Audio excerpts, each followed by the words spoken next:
Hi friends. Okay, general studies ముఖ్యమైన 10,000 బిట్స్లో భాగంగా part 5 video అండి. ఓకే, ఇది వాస్తవం చెప్పాలంటే జనరల్ స్టడీస్ అంటంతో ఏమున్నదే బిట్సే కదా అనేటువంటి తాత్సారం చేయకుండా కాంపిటేటివ్ ఎగ్జామ్స్ ప్రిపేర్ అయ్యేటువంటి వారికి ఏ విధమైనటువంటి బిట్స్ ఇంపార్టెంట్ బిట్స్ ఉంటాయో మరి అన్ని రకాలైనటువంటి ఎగ్జామ్స్ను దృష్టిలో పెట్టుకొని ఈ వీడియోలు చేస్తున్నాను ఫ్రెండ్స్. ముఖ్యంగా మరి ఇండియన్ జాగ్రఫీ కావచ్చు, ఇండియన్ ఎకానమీ కావచ్చు, ఇండియన్ పాలిటీ కావచ్చు, జనరల్ సైన్స్ కావచ్చు, సైన్స్ అండ్ టెక్నాలజీ కావచ్చు, కల్చర్ పరంగా కావచ్చు, అదేవిధంగా సుస్థిర అభివృద్ధి పర్యావరణం పరంగా కావచ్చు, మరి చాలా విషయాలు మరి కరెంట్ అఫైర్స్ దృష్టిలో పెట్టుకుని కూడా ఈ వీడియో చేయడం జరుగుతుంది. కాబట్టి ముఖ్యంగా ఈవెన్ 10th క్లాస్ స్థాయి నుంచి ఫర్ ఎగ్జాంపుల్ విఆర్ఓ కావచ్చు లేదా విఆర్ఏ కావచ్చు, ఈ స్థాయి నుంచి ప్రిపేర్ అయ్యేటువంటి వాళ్ళకి మరి అదేవిధంగా సివిల్ సర్వీసెస్ స్థాయి వరకు ఉపయోగపడే విధంగా ఈ బిట్స్ని రూపొందించడం అనేటువంటిది జరిగింది. ఆల్రెడీ కంప్లీట్గా మరి 10,000 బిట్స్ వరకు కూడా ఈ విధంగా చెప్పుకోవడం అనేటువంటి జరుగుతుంది. మరి ముఖ్యంగా అసలు ఈ బిట్స్ అనేటువంటిది కాకుండా బిట్స్ చెప్పుకునేటప్పుడే నేను ఎక్స్ప్లెనేషన్ ఇవ్వడం అనేటువంటిది జరుగుతుంది. ఓన్లీ బిట్ చెప్పేసేసి వెళ్ళిపోవటం లేదు. కాబట్టి చాలా ముఖ్యంగా వింటే మరి అభ్యర్థులు మర్చిపోకుండా ఎక్కువ కాలం పాటు గుర్తుపెట్టుకోవడానికి అవకాశం ఉంటుందండి. ఇట్ ఈస్ మరి ఈ ఛానల్ ఓన్లీ కాంపిటేటివ్ ఎగ్జామ్స్ పర్పస్లోనే మరి ఉపయోగపడేటువంటి ఛానల్ అండి. ఓకే, జనరల్ స్టడీస్ ముఖ్యమైనటువంటి 10,000 బిట్స్ మరి పార్ట్ 5లోకి మనం వెళ్ళిపోదాం. ఇక ఓకే, ఫస్ట్ సంస్కృతి నుంచి మనం అబ్జర్వ్ చేద్దాం. సంస్కృతి నుంచి ఏ విధమైనటువంటి బిట్స్ వస్తున్నాయి? అసలు సంస్కృతి అంటంతో మనకు గుర్తు రావాల్సింది ఏంటంటే నాట్యము,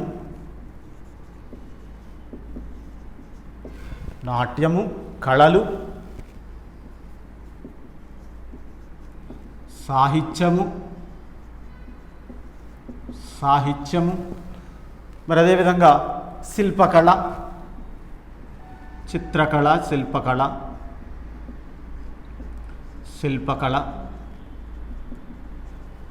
ఇంకా చాలా ఉంటాయి, ఎట్సెట్రా అనుకోవచ్చు మనం. అయితే వీటికి సంబంధించినటువంటి బిట్స్ అనేక రకాలైనటువంటి ఎగ్జామ్స్లో అడుగుతున్నారు ఫ్రెండ్స్. ఓకే, వీటికి సంబంధించినటువంటి కొన్ని బిట్స్ మీకు ఈరోజు చెప్తాను. ఓకే, ఫస్ట్ ప్రశ్న వచ్చేసి భారత్లో మొదటి రంగుల చిత్రం ఏది? భారత్లో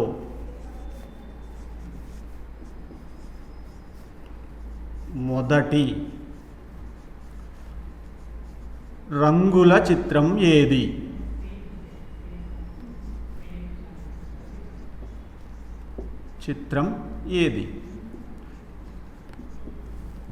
దీనికి సమాధానం వచ్చేసి, దీనికి జవాబు వచ్చేసి మరి కిసాన్ కన్యా.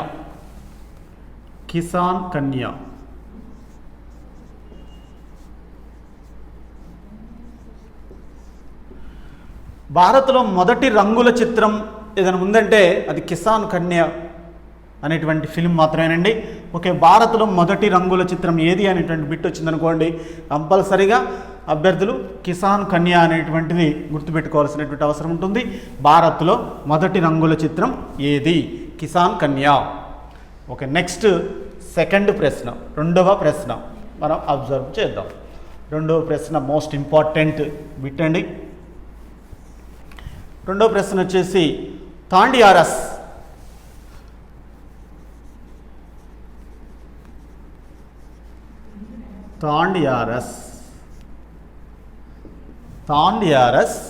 అనే నృత్యం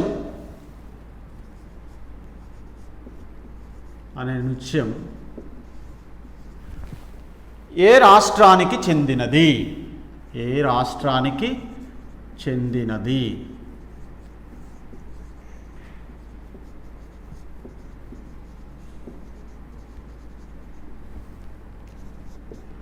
తాండియారస్ అనే నృత్యం ఏ రాష్ట్రానికి చెందినది అనేటువంటి ప్రశ్న వచ్చినప్పుడు దీనికి సరైనటువంటి సమాధానం గుజరాత్ రాష్ట్రంలో తాండియారస్ అనేటువంటి నృత్యం ఉందండి. మరి తాండియారస్ అనేటువంటి నృత్యం ఏ రాష్ట్రానికి చెందినది? గుజరాత్ రాష్ట్రానికి చెందినది. మోస్ట్ ఇంపార్టెంట్ బిట్ ఇది.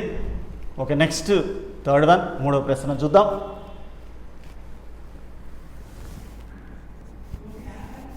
మూడవది సికింద్రాబాదులోని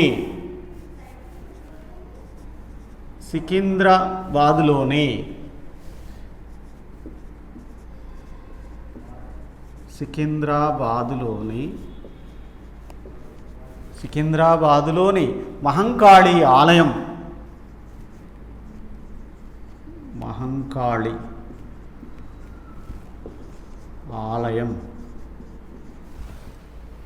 నిర్మాత ఎవరు, దీన్ని నిర్మించింది ఎవరు అనేటువంటి బిట్టు చాలాసార్లు వచ్చిందండి. నిర్మాత ఎవరు? సికింద్రాబాదులోని మహంకాళి ఆలయం నిర్మాత ఎవరు? దీనికి జవాబు వచ్చేసి సూరటి అప్పయ్య.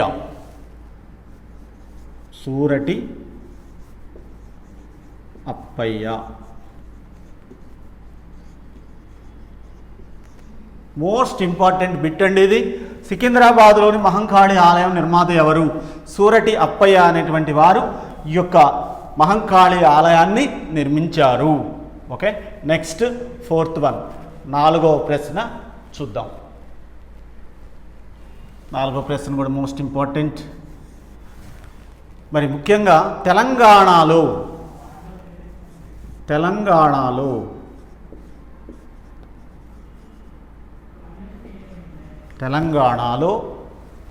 గిరిజనులు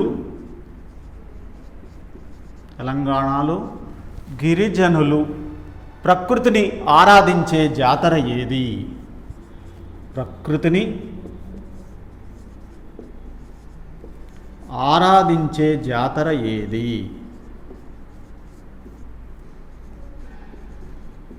జాతర ఏది? Most important bit and confuse అయ్యేటువంటి బిట్ ఆల్సో.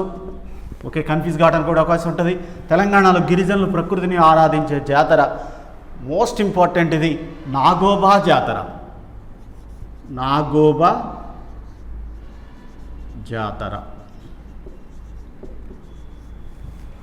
తెలంగాణలో గిరిజనులు ప్రకృతిని ఆరాధించే జాతర ఏది? నాగోబా జాతర అండి దీని యొక్క సమాధానం. నాగోబా జాతర మరి గిరిజనులు జరుపుకునేటువంటి జాతర. అదేవిధంగా తెలంగాణలో ప్రత్యేకంగా జరుపుకుంటారు ఈ జాతరని.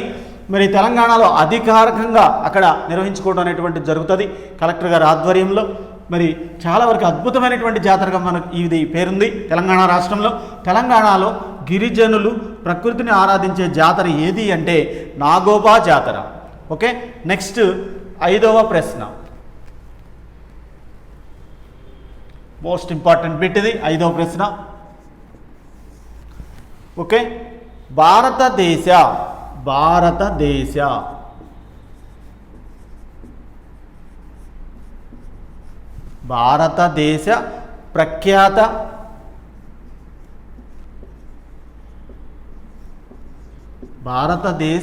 ప్రఖ్యాత సైకత కళాకారుడు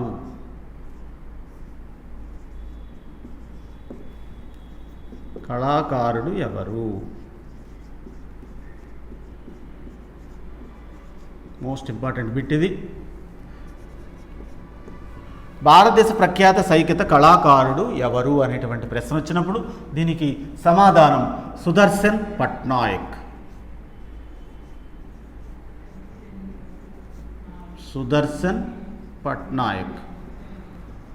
మోస్ట్ ఇంపార్టెంట్ బిట్ ఇది. ఓకే, భారతదేశ ప్రఖ్యాత సైకత కళాకారుడు ఎవరు? సుదర్శన్ పట్నాయక్. భారతదేశ ప్రఖ్యాత సైకత కళాకారుడు ఎవరు అనేటువంటి ప్రశ్న వచ్చినప్పుడు దీనికి సరైనటువంటి సమాధానం సుదర్శన్ పట్నాయక్. ఓకే, నెక్స్ట్ 6వ ప్రశ్న.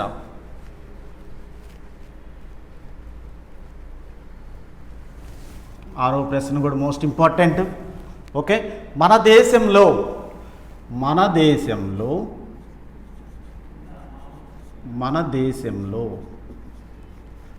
మహిళా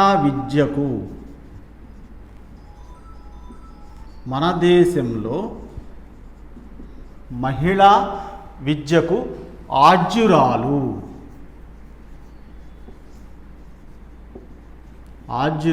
ఎవరు? మహిళా విద్య అనేటువంటిది అసలు ప్రారంభించిన వారు వీరండి. అంటే భారతదేశంలో మొట్టమొదటి మహిళా ఉపాధ్యాయుని ఎవరు అన్న అదేవిధంగా మన దేశంలో మహిళా విద్యకు ఆద్యురాలు ఎవరు అన్నా కూడా దానికి జవాబు ఒకటేనండి. ముఖ్యంగా ఏంటి ఆ జవాబు అనేటువంటి విషయానికి వస్తే సావిత్రిబాయి పూలే.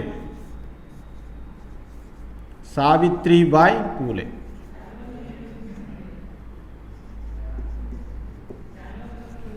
సావిత్రిబాయి పూలే. ఓకే, మన దేశంలో మహిళా విద్యకు ఆద్యురాలు ఎవరు? అసలు మహిళలకు విద్య అనేది అవసరం. మహిళ విద్య అసలు ప్రారంభించినటువంటి ఏకైక వ్యక్తి, ఏకైక మహిళ సావిత్రిబాయి పూలే గారు. చాలా అద్భుతమైనటువంటి వారండి వీరు. మన దేశంలో మహిళా విద్యకు ఆద్యురాలు ఎవరు అనేటువంటి ప్రశ్న వచ్చినప్పుడు సావిత్రిబాయి పూలే సమాధానం. నెక్స్ట్ 7వ ప్రశ్న.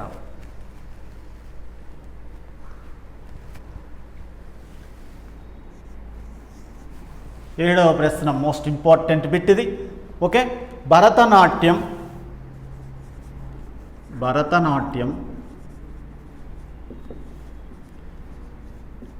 ఏ రాష్ట్రంలో పుట్టింది లేదా ఆవిర్భవించింది?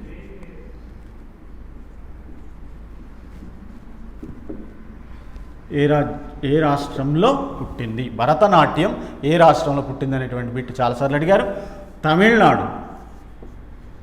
తమిళనాడు దీనికి సరైనటువంటి సమాధానం. ఓకే, తమిళనాడు రాష్ట్రంలో భరతనాట్యం పుట్టింది. భరతనాట్యం ఏ రాష్ట్రంలో పుట్టింది? తమిళనాడు రాష్ట్రంలో భరతనాట్యం పుట్టింది. ఓకే, నెక్స్ట్ 8వ ప్రశ్న మోస్ట్ ఇంపార్టెంట్ బిట్ ఇది.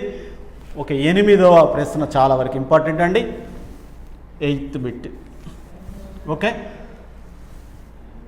లావణి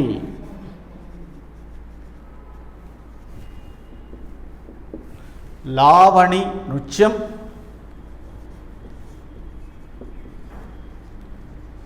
ఏ రాష్ట్రానికి చెందినది లేదా ఏ రాష్ట్రానికి సంబంధించినది?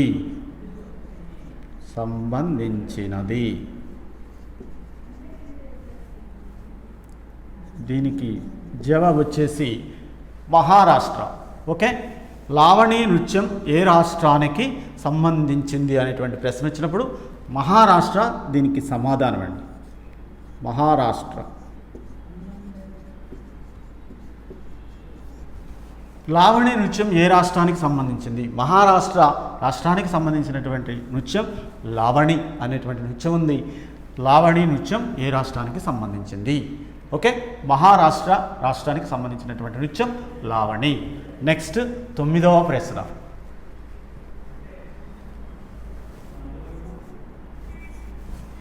9వ ప్రశ్న కూడా మోస్ట్ ఇంపార్టెంట్ బిట్ అండి. భారత శాస్త్రీయ నృత్యానికి భారత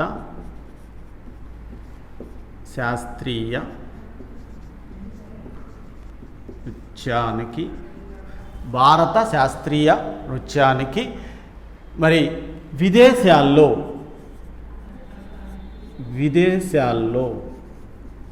ప్రాచుర్యం కల్పించినది ఎవరు? విదేశాల్లో ప్రాచుర్యం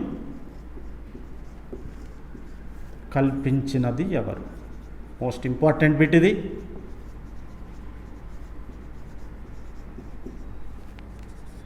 జవాబు భారత శాస్త్రీయ నృత్యం అనేది ఉంది. ఓకే, విదేశాల్లో ప్రాచుర్యం కల్పించకపోతే మరి చాలా వరకు దాని విశిష్టత పడిపోయేటువంటి అవకాశం, దాని యొక్క గొప్పతనం పడిపోయేటువంటి అవకాశం ఉంది.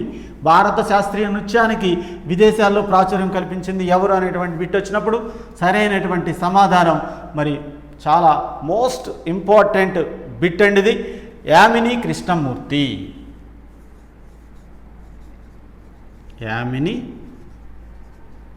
కృష్ణమూర్తి.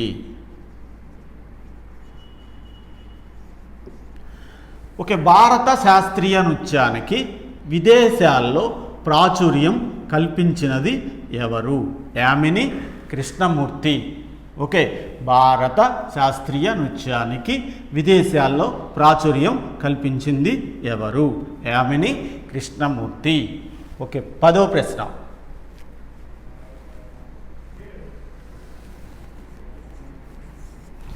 ఓకే, 10వ ప్రశ్న కూడా మోస్ట్ ఇంపార్టెంట్ అండి. యునెస్కో ద్వారా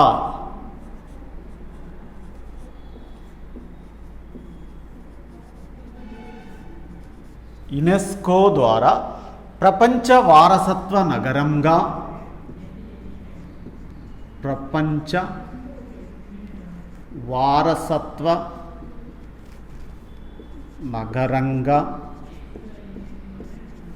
యునెస్కో ద్వారా ప్రపంచ వారసత్వ నగరంగా గుర్తింపు పొందిన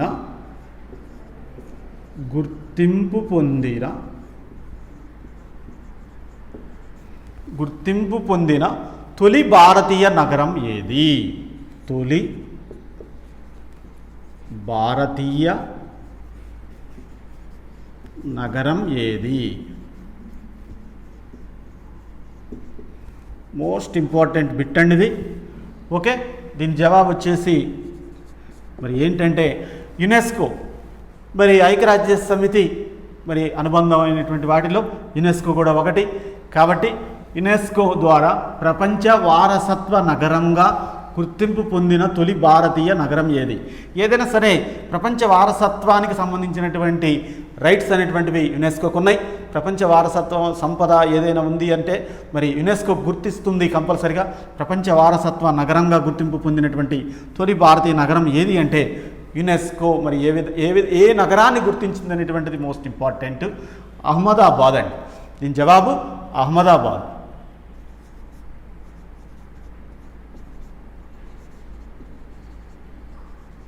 మోస్ట్ ఇంపార్టెంట్ బిట్ ఇది.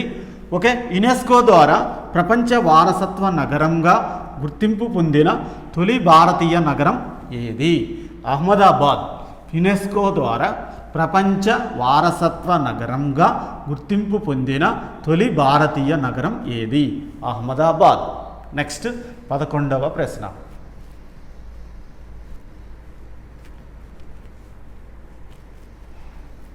ఓకే, 11వ ప్రశ్న విషయానికి వచ్చేసరికి మనం కొన్ని క్రీడలకు సంబంధించి చెప్పుకుందాం. ఓకే, క్రీడలు 11 ఈరోజు మనం వీడియోలో భాగంగా. ఓకే, 11వ ప్రశ్న. 2022 జాతీయ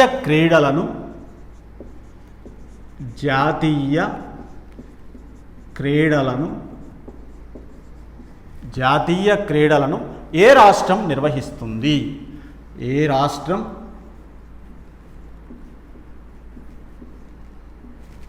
నిర్వహిస్తుంది? మోస్ట్ ఇంపార్టెంట్ బిట్ అండి ఇది. కంపల్సరీగా ఇప్పుడు మనం 2020లోనే ఉన్నాం కాబట్టి మరి జరగబోయేటువంటి క్రీడల గురించి కంపల్సరీగా అడుగుతారు ఎగ్జామ్స్లో. 2022 జాతీయ క్రీడలను ఏ రాష్ట్రం నిర్వహిస్తుంది? మేఘాలయ. దీనికి సమాధానం మేఘాలయ.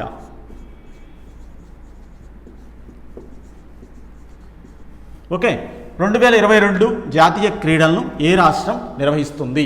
మేఘాలయ రాష్ట్రం 2022 జాతీయ క్రీడలను నిర్వహిస్తుంది. ఓకే, మేఘాలయ రాష్ట్రం 2022 జాతీయ క్రీడలను నిర్వహిస్తుంది అనేటువంటి తెలియాలి. ఒక నెక్స్ట్ 12వ ప్రశ్న.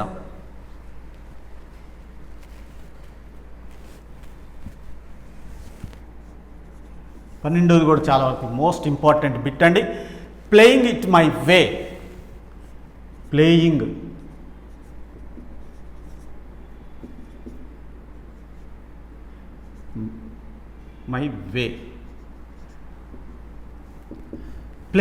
ఇట్ మై వే అనేటువంటి పుస్తకాన్ని రచించింది ఎవరు? రచయిత ఎవరు? ప్లేయింగ్ ఇట్ మై వే రచయిత ఎవరు? మోస్ట్ ఇంపార్టెంట్ బిట్ ఇది.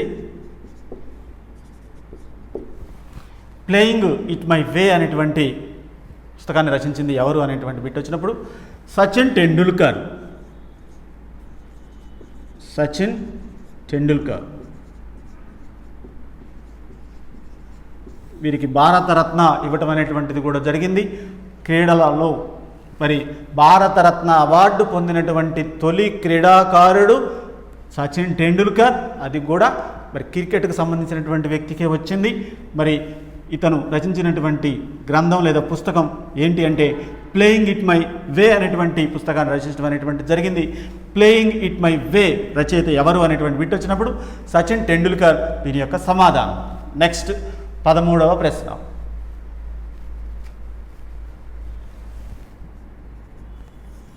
13వ ప్రశ్న కూడా మోస్ట్ ఇంపార్టెంట్ బిట్ ఇది.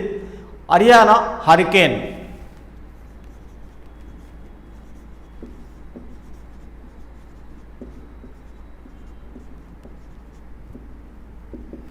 హర్యానా హరికేన్ అని ముద్దు పేరున్న క్రీడాకారుడు.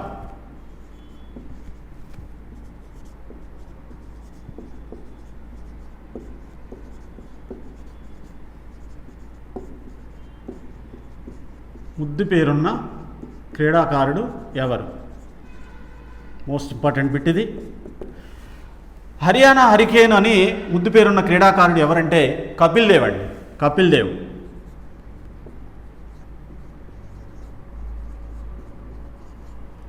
కపిల్ దేవ్ చాలా గొప్ప క్రికెటర్. 1983లో భారతదేశానికి మరి వరల్డ్ కప్ సాధించినప్పుడు, క్రికెట్లో వరల్డ్ కప్ సాధించినప్పుడు మరి కెప్టెన్సీ బాధ్యతలు కపిల్ దేవే ఉన్నారు. మరి కపిల్ దేవ్ హయాంలో మరి భారతదేశానికి వరల్డ్ కప్ రావడం అనేటువంటి జరిగింది 1983లో. అదేవిధంగా 2011లో కూడా వచ్చిందనుకోండి. మరి 2011లో ధోని, మహేంద్ర సింగ్ ధోని ఆధ్వర్యంలో పనిచేసినటువంటి టీంకి మరి వరల్డ్ కప్ వచ్చింది. ఓకే, మొత్తం మీద కపిల్ దేవ్ హర్యానా హరికేన్ అని అంటారు. హర్యానా రాష్ట్రానికి సంబంధించినటువంటి వ్యక్తి కాబట్టి హర్యానా హరికేన్ అని ముద్దు పేరున్న క్రీడాకారుడు ఎవరు అనేటువంటి బిట్ వచ్చినప్పుడు కపిల్ దేవ్ దీని యొక్క సమాధానం. నెక్స్ట్ 14వ ప్రశ్న.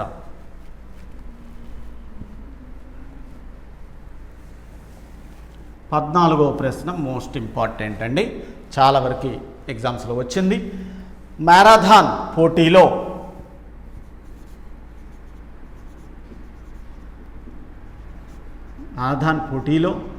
రన్నింగ్ రేస్ ఇది. మ్యారథాన్ పోటీలో పరిగెత్తవలసినటువంటి దూరం, పరిగెత్తవలసినటువంటి దూరం ఎంత?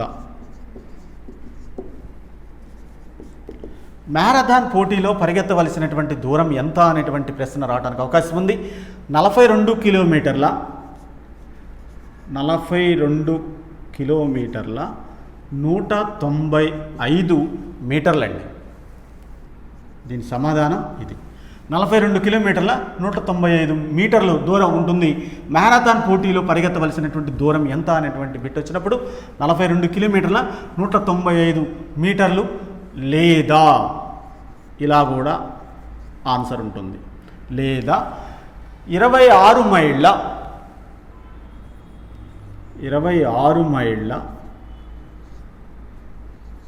385 గజాలు. ఇది కూడా ఆన్సర్ కరెక్ట్. ఓకే, ఏది ఆన్సర్ ఉంది, ఏ యొక్క మరి ఆప్షన్స్లో ఉంది అనేటువంటిది అభ్యర్థి గమనించుకోవాలి. ఇది ఇచ్చారా 42 కిలోమీటర్ల 195 మీటర్లు ఇచ్చారా, లేదా 26 మైళ్ళ 385 గజాలు ఇచ్చారా అనేటువంటిది మరి అభ్యర్థి అన్నీ కూడా గమనించుకోవాల్సిన అవసరం ఉంటుందండి. లేదా ఒకటి జవాబు ఇది ఇచ్చేసి, రెండోది ఇది ఇచ్చేసి, మూడో దాంట్లో 1, 2 కరెక్టే అనేటువంటిది కూడా ఇవ్వచ్చు, 4ది ఏది కాదు అనేటువంటిది ఇవ్వచ్చు. కాబట్టి మరి చాలా వరకు మోస్ట్ ఇంపార్టెంట్ బిట్ ఇది. మ్యారథాన్ పోటీలో పరిగెత్తవలసినటువంటి దూరం ఎంత? 42 కిలోమీటర్ల 195 మీటర్లు, లేదా 26 మైళ్ళ 385 గజాలు. ఓకే, మ్యారథాన్ పోటీలో పరిగెత్తవలసినటువంటి దూరం ఎంత? 42 కిలోమీటర్లు 195 మీటర్లు, లేదా 26 మైళ్ళ 385 గజాలు. ఓకే, 15వ ప్రశ్న. మోస్ట్ ఇంపార్టెంట్ బిట్ ఇది. 15వ ప్రశ్న.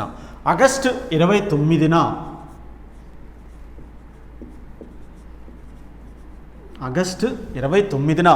జాతీయ క్రీడా దినం, జాతీయ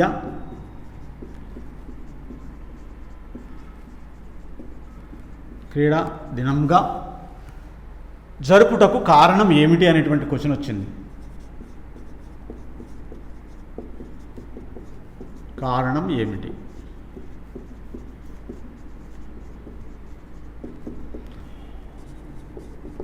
ఒకటే గుర్తుపెట్టుకోవాలండి, భారతదేశ జాతీయ క్రీడా దినోత్సవం ఆగస్టు 29న జరుపుకుంటారు. ఒక బిట్ అది. ఓకే, భారతదేశ జాతీయ క్రీడా దినోత్సవం ఆగస్టు 29న జరుపుకుంటారు. ఓకే, అంతవరకు బాగానే ఉంది. ఆగస్టు 29న జాతీయ క్రీడా దినంగా జరుపుటకు కారణం ఏమిటి అనేటువంటి బిట్ అడిగారు. ఇక్కడ దీనికి సరైనటువంటి సమాధానం ధ్యాన్ చంద్ జన్మదినం.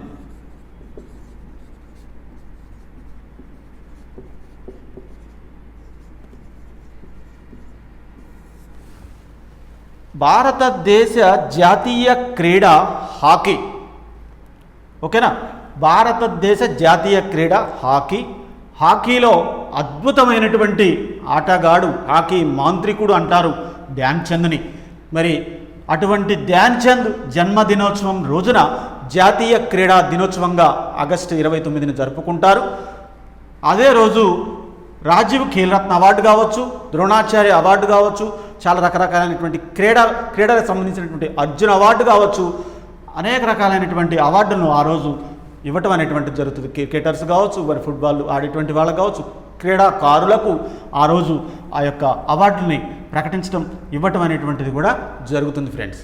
ఓకే, నెక్స్ట్ జనరల్ సైన్స్కి సంబంధించినటువంటి బిట్స్ని మనం అబ్జర్వ్ చేద్దాం. జనరల్ సైన్స్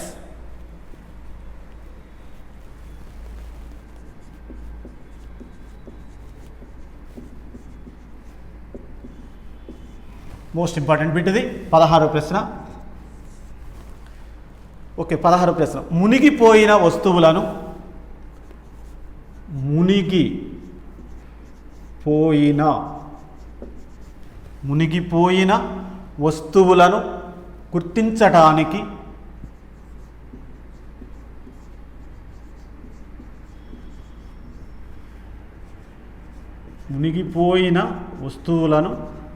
గుర్తించటానికి మరి చాలా మోస్ట్ ఇంపార్టెంట్ ఇది. మునిగిపోయిన వస్తువులను గుర్తించడానికి ఉపయోగించే పరికరం ఏది?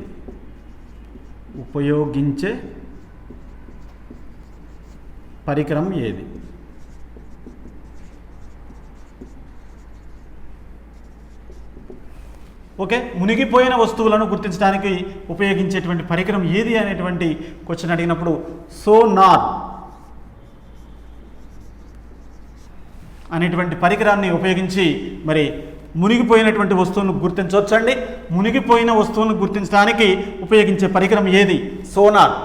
ఓకేనా, మునిగిపోయిన వస్తువులను గుర్తించడానికి ఉపయోగించే పరికరం ఏది అంటే సోనార్. దీనికి సమాధానం మునిగిపోయిన వస్తువులను గుర్తించే మరి పరికరం ఏది అనేటువంటి అప్పుడు కూడా సోనారే దీనికి జవాబు. ఓకే, మునిగిపోయిన వస్తువులను గుర్తించడానికి ఉపయోగించే పరికరం ఏది? సోనార్.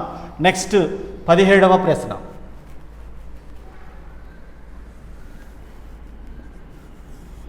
17వ ప్రశ్న మోస్ట్ ఇంపార్టెంట్ బిట్ అండి. ఎక్స్రేను ఎవరు కనుగొన్నారు?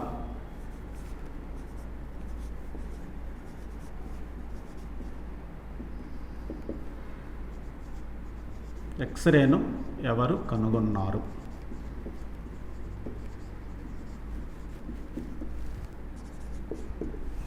మరి దీనికి తెలిసినా కానీ బిట్టు పోయేటువంటి అవకాశం ఉంది. చాలా వరకు మరొకసారి రిపీట్ చేసుకోవాల్సిన అవసరం ఉంటుంది అభ్యర్థులు. కొంతమంది తెలిసిద్ది, కొంతమంది తెలియపోవచ్చు.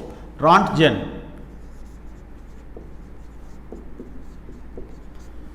ఓకే, ఎక్స్రేను ఎవరు కనుగొన్నారు అనేటువంటి ప్రశ్న వచ్చినప్పుడు రాంట్జెన్ దీని యొక్క సమాధానం. ఎక్స్రేను రాంట్జెన్ అనేటువంటి వారు కనుగొన్నారు. ఓకే, ఎక్స్రేను ఎవరు కనుగొన్నారు? రాంట్జెన్. నెక్స్ట్ 18వ ప్రశ్న.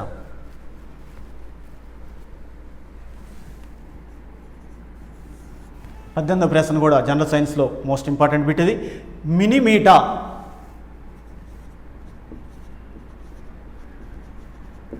మినిమీటా వ్యాధి దేని మీద ప్రభావం చూపుతుంది? వ్యాధి దేని మీద ప్రభావం చూపుతుంది?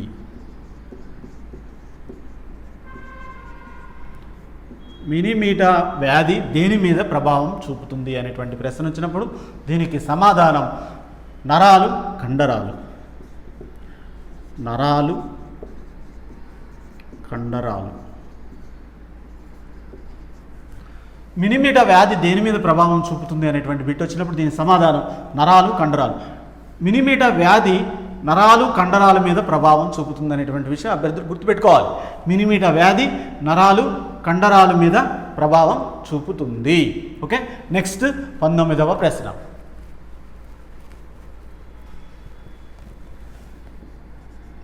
కూడా మోస్ట్ ఇంపార్టెంట్ బిట్ ఇది. ఓకే,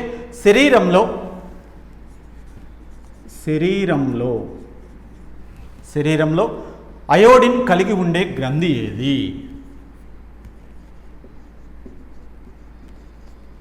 కలిగి ఉండే గ్రంథి ఏది? మోస్ట్ ఇంపార్టెంట్ బిట్ ఇది. శరీరంలో అయోడిన్ కలిగి ఉండే గ్రంథి ఏది అనేటువంటి బిట్ వచ్చినప్పుడు దీని జవాబు థైరాయిడ్.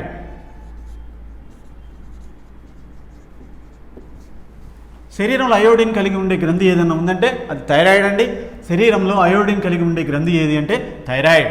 ఓకే, శరీరంలో అయోడిన్ కలిగి ఉండే గ్రంథి ఏది? థైరాయిడ్. నెక్స్ట్ 20వ ప్రశ్న.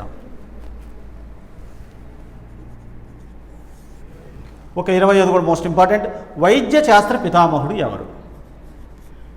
వైద్య శాస్త్ర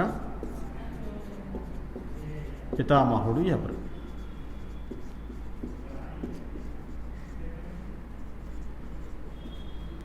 వైద్యశాస్త్ర పితామహుడు ఎవరు? దీని జవాబు హిప్పోక్రటిస్.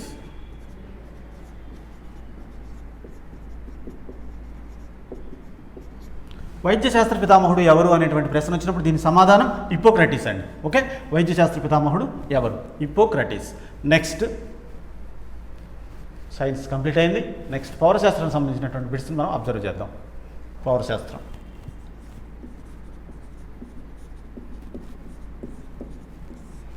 పౌరశాస్త్రం 21వ ప్రశ్న ఇది. ఓకే, ముఖ్యమైనటువంటి ప్రశ్న ఇది. రాజ్యాంగంలో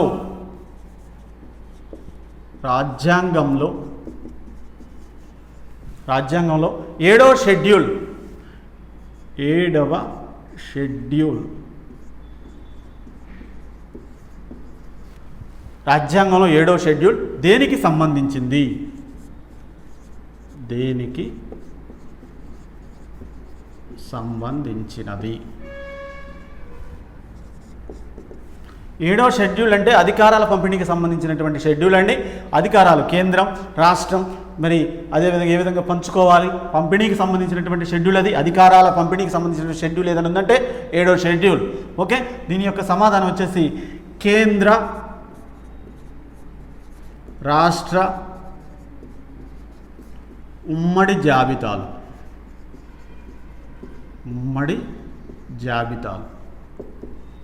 ఓకే, రాజ్యాంగంలో 7వ షెడ్యూల్ దేనికి సంబంధించినటువంటి ప్రశ్న వచ్చినప్పుడు కేంద్ర జాబితా, రాష్ట్ర జాబితా, ఉమ్మడి జాబితాలు. అధికారాల పంపిణీ అనేటువంటి విషయం ముందే చెప్పాను నేను. 7వ షెడ్యూల్ అంటే అనంగంలోనే మనకు గుర్తు రావాల్సింది అధికారాల పంపిణీ. కేంద్రం, రాష్ట్రం మధ్య అధికారాన్ని ఏ విధంగా పంపిణీ చేయాలి, అదేవిధంగా ఈ రెండు కలిసి కూడా ఉండి ఏ విధమైనటువంటి అధికారాలు కలిగి ఉండాల్సినటువంటి అవసరం ఉంది అనేటువంటి దాని గురించి వివరించేటువంటి షెడ్యూల్ ఏదైనా ఉందంటే 7వ షెడ్యూల్ అండి. రాజ్యాంగంలో 7వ షెడ్యూల్ దేనికి సంబంధించినటువంటి ప్రశ్న వచ్చినప్పుడు కేంద్ర, రాష్ట్ర ఉమ్మడి జాబితాలకు సంబంధించినటువంటి షెడ్యూల్ 7వ షెడ్యూల్. ఓకే, రాజ్యాంగంలో 7వ షెడ్యూల్ దేనికి సంబంధించింది? కేంద్ర, రాష్ట్ర ఉమ్మడి జాబితాలకు సంబంధించినటువంటి షెడ్యూల్ 7వ షెడ్యూల్. ఓకే, నెక్స్ట్ 22వ ప్రశ్న. మోస్ట్ ఇంపార్టెంట్ 22ది కూడా. ఓకే, 22వ ప్రశ్న. అతి తక్కువ కాలం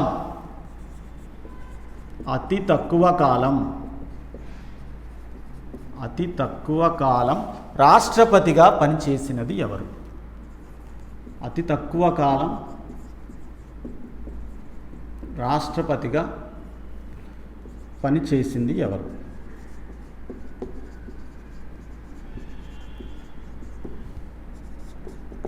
అతి తక్కువ కాలం రాష్ట్రపతిగా పనిచేసింది ఎవరు అనేటువంటి బిట్ వచ్చింది. జాకీర్ హుస్సేన్ అండి. దీని యొక్క సమాధానం జాకీర్ హుస్సేన్.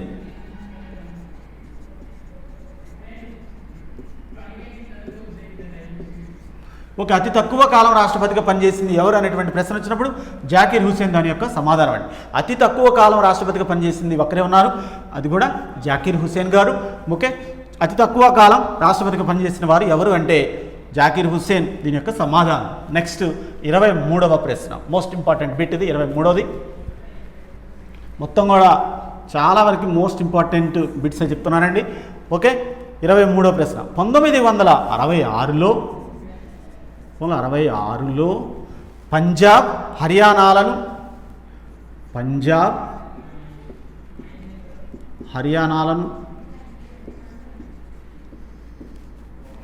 1966లో పంజాబ్ హర్యానాలను ఏ కమిషన్ సిఫార్సుల ఆధారంగా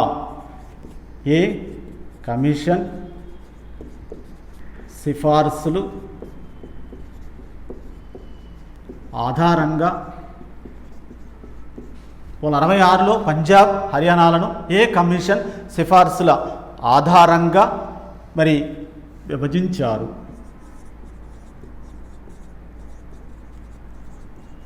అనేటువంటి ప్రశ్న రావడానికి అవకాశం ఉంది. ఓకే, 1966లో పంజాబ్ హర్యానాలను ఏ కమిషన్ సిఫార్సుల ఆధారంగా విభజించారు అనేటువంటి ప్రశ్న వచ్చింది. ఆల్రెడీ రాబోయేటువంటి ఎగ్జామ్స్లో కూడా రావచ్చు. కాబట్టి మోస్ట్ ఇంపార్టెంట్ బిట్ ఇది. షా కమిషన్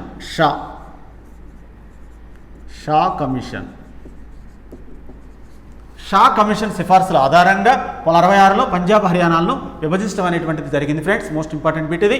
1966లో పంజాబ్ హర్యానాలను షా కమిషన్ సిఫార్సుల ఆధారంగా విభజించడం జరిగింది. షా కమిషన్ 1966లో పంజాబ్ హర్యానాలను ఏ కమిషన్ సిఫార్సుల ఆధారంగా విభజించారు?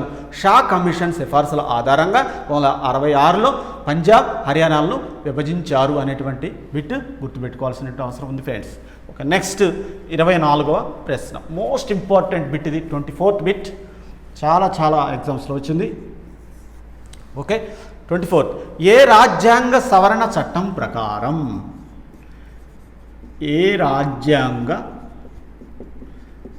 సవరణ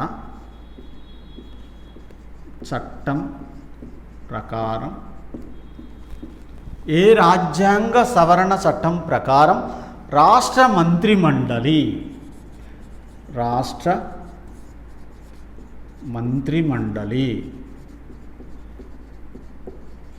ఏ రాజ్యాంగ సవరణ చట్టం ప్రకారం రాష్ట్ర మంత్రిమండలి సభ్యుల సంఖ్య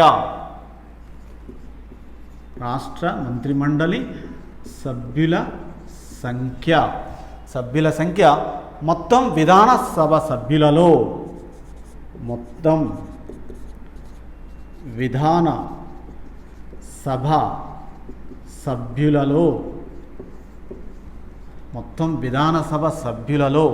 15% మించరాదు.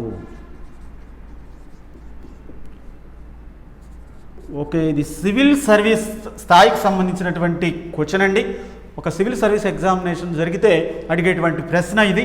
కానీ అలా అని తేలిక తీసేసుకోవద్దు. చిన్నపాటి ఎగ్జామ్స్ కూడా కంపల్సరీగా అడిగేటువంటి అవకాశాలు ఉన్నాయి ఇప్పుడు. ఎందుకంటే ఎగ్జామ్స్ మొత్తం మోడల్ అంతా మారిపోయి మొత్తం కూడా ఈజీ బిట్స్ పోయి మొత్తం హార్డ్ బిట్స్ అడుగుతున్నారు. కాబట్టి చాలా వరకు మరి మోస్ట్ ఇంపార్టెంట్ బిట్ ఇది.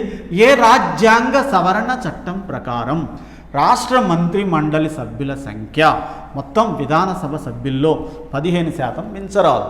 అంతేగాని ఎట్లా పడితే అట్లా మరి పెట్టుకుంటూ పోవటం కాదు. అంటే ఎంతమందిని పడితే అంతమందిని ఏర్పాటు చేసుకునేటువంటి రైట్స్ రాష్ట్ర ప్రభుత్వానికి లేదు. కాబట్టి ఇక్కడ మరి ఎంతమంది ఉండాలనేటువంటిది ఇక్కడ గైడ్లైన్స్ ఇచ్చారు. అది ఏ సవరణ అనేటువంటిది మోస్ట్ ఇంపార్టెంట్ అండి.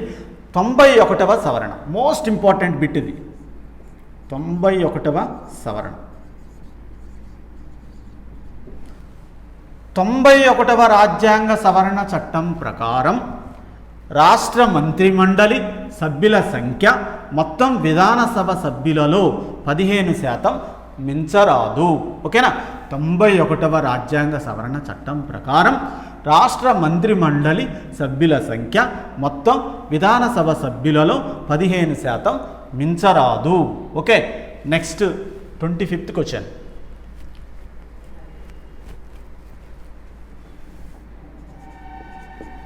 ఓకే, 25వ ప్రశ్న. దేశ ప్రజలందరికీ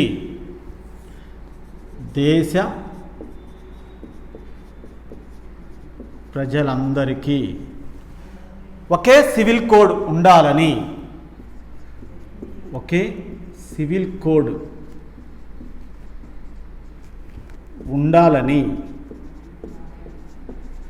సివిల్ కోడ్ ఉండాలని సూచించే ప్రకరణ